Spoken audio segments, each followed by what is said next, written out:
엠마는 평소처럼 잘 자고 일어났다. 침대에서 일어나 앞면 왼쪽 가슴 부분에 작은 은청색 비둘기가 수놓인 실크 가운을 걸쳤을 때가 6시 반이었다. 엠마는 아직 덜 풀린 팔다리로 복도를 따라 걸어가며 며칠 전 런던에서 페르시아산 양탄자를 사오길 잘했다 생각했다. 맨발 아래 기분 좋은 푹신함을 선사하며 마루의 삐걱거림을 덮어주었기 때문이다. 은빛 머리칼이 군데군데 반짝이는 머리를 풀어헤친 그녀는 자신이 아침의 열정이라고 부르는 감정에 휩쓸려 다윈의 침실로 미끄러지듯 들어갔다. 다윈이 밤새 어찌 지냈는지 염려도 되는 터였다. 침대는 비어 있었다. 혹시 아직 온기가 남아있는지 이불 밑을 더듬어 보았다. 차가웠다. 구겨진 베개와 여기저기 뭉쳐 매트리스의 맨살을 드러낸 깔개에서 다윈이 잠가 겨루었던 격렬함을 짐작할 수 있었다. 오랜 결혼 생활을 통해 그녀는 그의 흔적을 읽는 법을 배웠다. 자주 있는 일이지만 간밤에도 잠이 일찍 달아난 모양이다. 자다가 두통이 심해지면 마사지할 때 사용하는 민트 오일병의 뚜껑이 열린 채 침대 옆 테이블에 놓여 있는 것도 좋은 신호는 아니었다. 그녀는 뚜껑을 꼼꼼히 닫았다. 이미 아침 준비를 시작해 불을 피우고 있는 하인들을 마주치고 싶지 않았던 엠마는 젠 걸음으로 계단을 내려가 재빨리 다윈의 서재로 들어갔다. 과연 지렁이 토분에 둘러싸인 다윈이 안락의자 위에서 행복하게 곤히 자고 있었다. 방해하고 싶지 않은 마음에 그녀는 조용히 몸을 돌렸다. 그가 단 1분이라도 잘 수 있는 것에 기뻐하게 된 것이 벌써 수년째였다. 그때 그가 우물거렸다. 나 일어났어요, 내 비둘기. 당신 맨발로 다니면 감기 걸려요. 다시 문을 닫으며 엠마는 이제 정말 삐걱거리는 문고리에 기름칠을 해야 한다고 말했다. 하지만 남편이 이 소리를 중요하게 여기기 때문에 그 부탁이 별 성과를 거두지 못하리라는 점 또한 잘 알고 있었다. 삐걱거리는 소리는 그에게 안전하다는 느낌을 주었다. 그것 덕분에 그 누구도 소리를 내지 않고서는 이 신성한 공간으로 들어올 수 없었고 일에 깊이 몰두해 있을 때에도 다윈은 이런 식으로 누군가 접근해 온다는 것을 알 수 있었기 때문이다. 다윈은 소파에 앉은 채 옆으로 조금 자리를 좁히고 캐시미어 담요를 들어 올렸다. 엠마는 그 안으로 미끄러져 들어가 기분 좋은 소리를 냈다. 1인용 안락 의자에 둘은 무리였는지 의자가 신음하듯 삐걱댔다. 무엇보다 엠마는 지난 세월 동안 여러 번의 출산으로 몸이 다소 불어난 터였다. 그녀는 긴 의자로 옮기는 것이 좋겠다고 생각했다. 몸을 옮기고 나서 엠마는 남편의 무릎 위에 발을 올렸다. 다윈은 그녀의 발가락을 문지르기 시작했다. 그 역시도 엠마가 몸에 배인 일상의 능숙함을 미처 입지 못한 이 아침 시간을 사랑했다. 당신 잠을 못 잤어요? 다운의 언덕 위로 해가 떠오르는 것을 보며 그녀가 다정하게 물었다. 아니, 좀 연구할 게 있었어요. 지렁이에 관한 것이요? 그래요. 그리고 옛날 생각도 좀 했어요. 우리가 처음 만났을 때 생각? 아니, 칠레 지진 때 생각. 엠마는 투덜거렸다. 다윈은 나이를 먹어 굽어진 아내의 새끼 발가락을 마사지하듯 문지르며 하루를 시작하는 이 아기자기한 분위기를 만끽했다. 아, 너무나 사랑하는 찰리, 난 겁이 나요. 내 비둘기, 뭐가 그렇게 겁나요? 우리가 이렇게 함께 보낼 수 있는 시간이 얼마나 남았는지 모르잖아요. 그렇지만 그걸 알 수 있는 사람은 아무도 없어요. 그건 그래요. 하지만 내가 살아있는 과학자들 중에 제일 유명한 이인 당신에게 우리가 이 세상에서 함께 보내는 시간이 아직 오래 남았을 가능성이 대체 얼마만큼씩 줄어드는지 설명해 줘야 하나요? 다윈은 최근 들어 마구잡이로 무성하게 자라고 있는 하얀 눈썹을 치켜떴다. 엠마는 그 모습이 우스꽝스럽다고 생각했다. 그는 깊은 한숨을 내쉬고는 계속해서 아내의 발을 마사지했다. 그날의 첫 햇살이 엠마가 앉아있는 의자까지 들어와 밤의 부드러움이 아직 깃들어 있는 엠마의 얼굴에 가볍게 문질렀다. 그 얼굴에 다윈은 한 줌의 키스를 퍼부었다.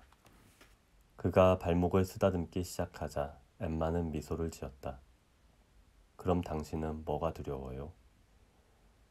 그녀가 뭐라고 대답할지 이미 알고 있는 다윈은 다소 불문명하게 그리고 마지못해 물었다. 아침의 이 작은 행복을 무거운 생각들로 방해받고 싶지 않았다. 우리의 작별이 영원한 것이 될까 봐서요. 엠마는 말했다. 다윈이 엠마의 얼굴에서 제일 좋아하는 코에 햇살이 머물며 아름다운 광경을 만들어내는 순간이었음에도 엠마의 낯빛은 창백해졌다. 재채기가 났다. 평소에 그녀가 특별히 좋아하는 대로 그의 손이 종아리로 자리를 옮겨 만져주고 있는데도 그녀는 기분 좋은 신음을 그냥 삼켜버렸다. 다윈 역시 침묵에 잠겼다. 상처 주지 않으려면 어떻게 말하는 것이 좋을까? 그녀가 작별이라는 이 까다로운 주제를 다윈과 의논하고 싶어 한 것이 오늘이 처음은 아니었다. 당신이 천국을 믿지 않는다는 건 알아요. 폴리가 벽난로가에 놓인 바구니 안에서 뒤척이는 바람에 아주 잠시 끊어졌던 괴로운 고요를 깨고 엠마가 말했다. 폴리는 계속해서 평화롭게 자는 중이었다. 하지만 그게 나에겐 어떤 의미인지 알아요? 다윈은 아무 말도 없었다. 다른 사람들은 모두 다시 만날 거예요. 우리 부모님, 내 형제 자매들, 그리고 누구보다도 일찍 세상을 떠난 우리 아이들. 당신만 만나지 못하고 그리워하겠죠. 엠마는 끝내 눈물을 보였다. 우리 둘 중 하나가 죽는 그 순간에 우리는 영원히 이별하게 될 거예요. 다윈은 잠옷 윗도리 가슴께의 주머니에서 손수건을 꺼낸 뒤 오늘따라 유난히 더 야위어 보이는 그녀의 양보리를 번갈아 닦아주었다. 그러면서 그는 잠자는 동안 패였을 눈가 주름들을 바라보았다. 거기에 물이 고인 모습을 보며 그는 갈래갈래 갈라진 하천의 삼각줄을 떠올렸다. 아무 희망이 없다면 난 우리의 이별을 어떻게 견뎌요? 다윈은 말이 없었다. 몇 년째 당신은 나를 교회 문 앞까지만 데려다 주잖아요. 다음 주일에는 같이 안까지 들어가 날 기쁘게 해주지 않을래요? 아, 엠마. 제발요. 그래서 달라지는 것이 무엇이겠어요? 하나님이 당신이 최소한 노력은 한다는 걸 아시게 될 거예요. 엠마의 음성이 절박해졌다. 나는 사는 동안 내내 노력했어요. 엠마는 입을 다물었다. 다윈도 아무 말도 하지 않았다. 엠마는 반론을 시작했고 다윈은 그녀의 논리가 두려웠다. 이런 순간에 언제나 그랬던 것처럼 다윈은 벌써부터 자신을 곤란하게 만드는 압박감을 느꼈다. 내가 보기엔 당신이 하는 공부가 모든 문제를 과학적인 시각에서만 바라보게 만드는 것 같아요. 비둘기나 절지동물, 등에나 지렁이 같은 것 외에 다른 것들에 대해 의미 있는 고민을 하기에는 시간도 인내심도 없어 보여요. 거기다 당신이 제일 사랑하는 사람인 나를 걱정도 않고. 다윈은 말이 없었다. 난 당신이 더 이상 생각을 돌이킬 여지가 없다고 생각하지는 않았으면 좋겠어요. 다윈은 계속해서 입을 다물고 있었다.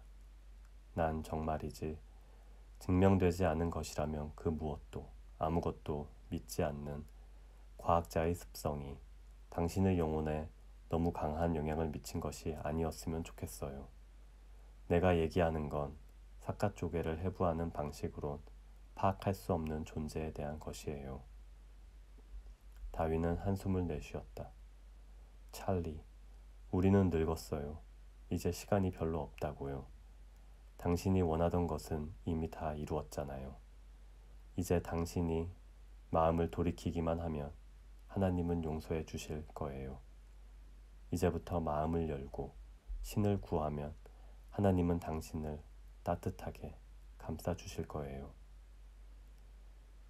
다윈은 기침을 하고는 머플러를 목에 단단히 감았다. 머리까지 얼어붙는 것 같았다. 온도라도 재려는 양 벗겨진 머리에 잠시 손을 대보았다. 그러고 나서 조금 인내심을 잃은 말투로 이야기했다. 하, 엠마. 나는 이런 질문에 대답하는데 소질이 없어요. 소질이 뭐가 필요해요? 구하고자 하는 자는 구하게 되는 거예요. 그는 다시 조용해졌다. 내 사랑, 당신은 우리 앞에 펼쳐진 더 많은 날들을 그냥 내팽개치는 거나 마찬가지예요. 그게 당신한테도 중요한 일인데도 그러고 있어요. 아니면 우리 딸 앤이랑 나를 다시 보고 싶지 않은 거예요? 다윈은 여전히 말이 없었다. 물론 내가 당신에게 증명해 보일 수는 없어요. 엠마가 증명이라는 단어를 과하게 길게 늘며 말했다. 천국이 우리를 기다리고 있다는 것을 말이에요.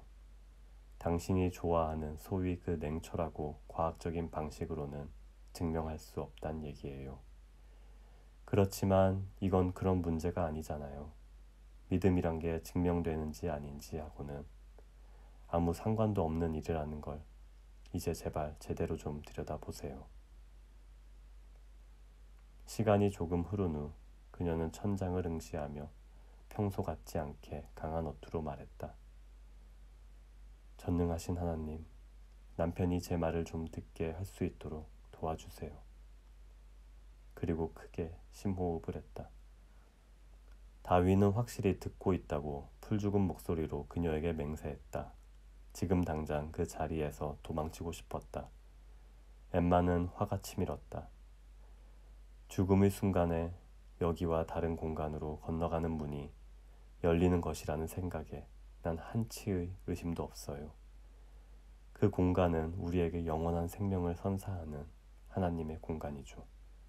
만일 당신이 그걸 부정한다면 당신에게는 그 문이 영원히 열리지 않을 거예요. 이 세계에 신이 존재한다는 걸 인정하지 않는 사람은 거기서 쫓겨나 영원한 생명도 누리지 못하니까요. 성경이 당신에게 그렇게 큰 의미였던 적이 있었으니까 당신은 성경을 연구했던 거잖아요. 다윈은 그저 가만히 있었다. 엠마는 낙담한 듯 양손을 계속 비비며 다윈이 견디기 힘든 소음을 만들어냈다. 마른 잎들이 바스락거리는 것 같았다. 그는 한기를 느꼈다. 당신이 함께 할 수 없다면 영원한 생명은 나에겐 선물이 아니라 형벌일 뿐이에요. 그리고 그 형벌은 영원하겠죠. 오, 엠마, 내 비둘기. 다윈은 그녀의 심장 위에 작게 수놓인 비둘기를 어루만졌다.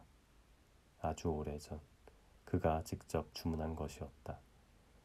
정확하게 말하자면 엠마가 암울한 시기라고 부르는, 다윈이 무엇인가에 사로잡힌 것처럼 연구하며 지냈고 다른 무엇보다 비둘기 교배에 매진하던 50년대가 되기 전의 일이었다.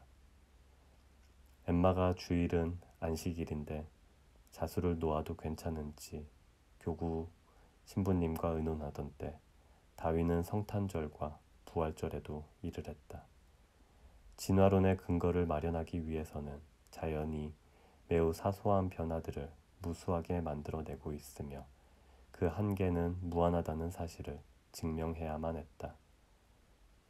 다윈은 당시 위에서 떨어지는 비둘기 배설물 때문에 과도하게 큰 사이즈의 푸른색 정원사용 앞치마를 두르고 챙이 넓은 녹색 모자를 쓰고 있었다. 엠마는 그가 펜과 수첩을 손이 쉽게 닿는 곳에 놓아두고서 비둘기와 대화를 나누던 놀라운 장면을 목격했다. 다윈은 잔뜩 고무되어서 비둘기를 교배시켰다. 그러면서 점점 더 세심하게 머리를 짜내어 특정 암컷을 특정 수컷과 연결시켰고 조금 시간이 지난 후에는 갖가지 크기의 하얗거나 갈색인 알들을 관찰했다. 그러는 와중에도 크림색을 선호하는 개인적 취향은 숨길 수가 없었다. 그는 비둘기를 더 마른 체형으로 태어나게 만들거나 부리의 색을 더 진하게 만들거나 또는 머리 깃털을 특이하게 변화시킬 수도 있었다. 그런 결과가 나오도록 교배시킨 사람의 자부심으로 비둘기의 외모가 패션 산업에 뒤질 것이 없다고 농담 삼아 큰 소리를 치기도 했다. 비둘기 사체가 산을 이루지만 않았더라도 괜찮았을 것이다. 온 식구들을 뜬금없는 시간에 잠에서 깨우던 비둘기 울음소리는 그에 비하면 별것 아니었다. 번식시킨 후에는 죽이는 과정이 뒤따랐으니까. 친척 프랜시스에게 쓴 편지에서 그는 이런 고백을 했다. 태어난 지 열흘 남짓된 공작 비둘기 새끼들을 학살하는 정말 악랄한 일을 저지르고 있어. 어느 순간에는 무거운 다리를 이리저리 질질 끌며 다니는 비둘기 새끼들을 작은 천사처럼 여기다가 바로 다음 순간에는 결심을 내리고 청산가리를 먹여 쓰러뜨리지. 이런 모습을 보는 건 정말이지 힘든 일이야. 과학이라는 신성한 이름으로 행하는 일이라고 해도. 친애하는 프랜시스, 내 서재는 너무 많이 바뀌어서 자네라고 해도 다시 알아보기는 쉽지 않을 걸세. 내 연구실은 끔찍한 골방으로 변해버렸어. 예전에 그곳에는 다 자란 집비둘기를 개량하며 탄생시킨 세상에서 가장 아름다운 공작 비둘기가 살았지만 그들은 빠르게 사라져갔다. 아이들도 그 일에 대해서는 초연하지 못했다. 그런데도 어떻게 엠마는 내 비둘기라는 애칭을 견딜 수 있었을까? 학살이 끝나면 비둘기들을 한데 모아 삶았다. 이 일은 뼈를 발라내는 데 드는 수고를 얼마간 덜어주었다. 원래 쓰임새와는 다른 일을 하는 냄비에서 증기가 빠져나와 나운하우스 전체에 구토를 유발하는 공기를 가득 채웠다. 그 어떤 예상치 못한 상황에서도 자제력을 잃지 않는 인내심 강한 집사 조셉마저도 그 시기에는 대문 밖까지 나가 참았던 숨을 내쉬는 일이 잦았다. 죽이고 살이 물러질 때까지 삶고 뼈를 발라내고 이 모든 과정이 다윈이 치러야 하는 대가였다. 그렇게 얻은 뼈의 길이를 측정할 때, 새의 깃털을 묘사할 때, 여러 개체의 부리를 비교할 때 점점 커져가는 의문이 있었다. 어느 시점부터 새로운 종을 정의할 수 있는 것일까? 같은 종에게 아주 사소한 변화가 일어나 이것이 변종을 만든다면 새로운 종으로 넘어갔다고 할 수 있는 것은 정확히 언제일까? 그 실험을 했던 시기로부터 이제 25년이 넘는 시간이 흘렀다. 엠마는 70번째 생일에 그동안 거의 입은 적이 없는 비둘기 가운을 장롱에서 다시 꺼냈다. 두 사람 중 그 누구도 비둘기 이야기는 입에 올리지 않았다. 다윈은 고마움을 느끼며 그녀를 오랫동안 품에 안았다. 그리고 엠마는 그의 수염 사이로 눈물 두 줄기, 아니 어쩌면 세 줄기가 흘러내리는 것을 느꼈다. 아침 햇살이 서재를 비추는 동안 엠마는 다윈이 문지르고 있던 발을 빼냈다. 폴리는 바구니에서 일어나 몸을 부르르 털더니 긴 의자로 가 푹신한 쿠션에 주둥이를 파묻었다. 엠마의 입에서 한숨이 흘러나왔다. 오른손은 거의 반사적으로 폴리의 머리를 쓰다듬었지만 그녀의 마음은 다른 데 가 있었다. 폴리는 만족스럽지 않은 듯 그르렁거렸다.